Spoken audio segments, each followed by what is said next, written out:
begin with the breaking development coming at this point of time on the top story we are tracking of the hour. Amid the ongoing countrywide protest in Bangladesh that is taking place against the job quotas, the Border Security Force has carried out a security check at the Indian immigration checkpost in West Bengal's Jaipuri. Well, joining me at this point of time is Renik Datta, who is giving us all details about how the situation in Bangladesh has evolved to an extent that on the bordering lines of the nation, security checks are being conducted by the paramilitary forces.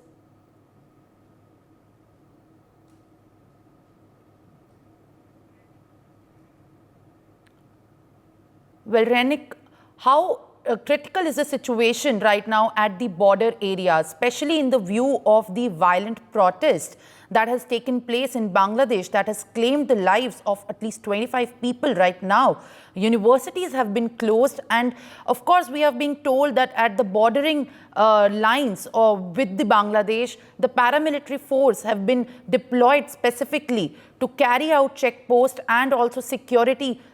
arrangements to see no untoward incident actually takes place. देखिए, मंगलवार रात से जिस तरीके का घटना बांग्लादेश में घट रहा है, उसके बाद से शुक्रवार रात के बाद से बांग्लादेश सरकार की तरफ से पूरा बांग्लादेश भर में जो कर्फ्यू जारी कर दिया गया है। और उसके साथ साथ ही बहुत सारे इंडियन लड़के लड़की जो स्टूडेंट्स है वो बांग्लादेश में पढ़ने के लिए जाते हैं, और उन लोग पश्चिम बंगाल के जो बॉर्डर लाइन है उनके तरफ से और मेघालय की तरफ से, त्रिपुरा की तरफ से भारत में घुसने का जो प्रयास किया जा रहा है शुक्रवार से ही। क्योंकि शुक्रवार से ही जैसे कि जो न्यूज एजेंसीज है उनके तरफ से जो खबर आ रहा है, जो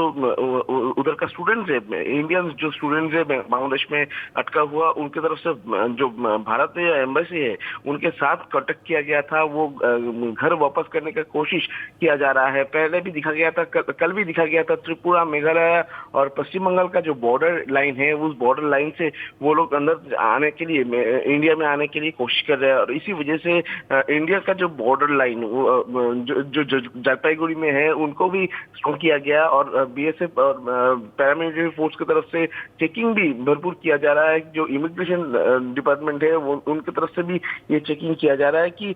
जो भी स्टूडेंट्स है वो स्टूडेंट्स सही तरीके से लीगल तरीके से इंडिया में वापस आए और कोई भी इलीगल तरीके से अंदर ना आ पाए, इसके बारे में भी ध्यान रखा जा रहा है। क्योंकि बांग्लादेश का जो सिचुएशन है, जिस सिचुएशन में जो न्यूज एजेंसीज है उनकी तरफ से कहा जा रहा है कि अभी तक जो कैजुअलिटीज का संख्या वो करीब 100 के ऊपर है। और इसी वजह से जो स्टूडेंट्स उधर फंसे हुए हैं, जो इंडियन स्टूडेंट उधर फंसे हुए हैं, वो लोग इंडियन एम्बेसी के थ्रू इंडिया में वापस आने के लिए, इंडिया में उनका परिवार के साथ बात करने के लिए कोशिश कर रहे हैं। वापस आने के लिए जो प्रक्रिया वो भी किया जा रहा है, मगर उसके साथ साथ ही अगर कोई इलीगल तरीके से इंडिया में ना आए, इस बारे में ये जो सिक्योरिटी चेकिंग और सिक्योरिटी तैनाती ये किया गया है। जलपाईगुड़ी में सिर्फ नहीं,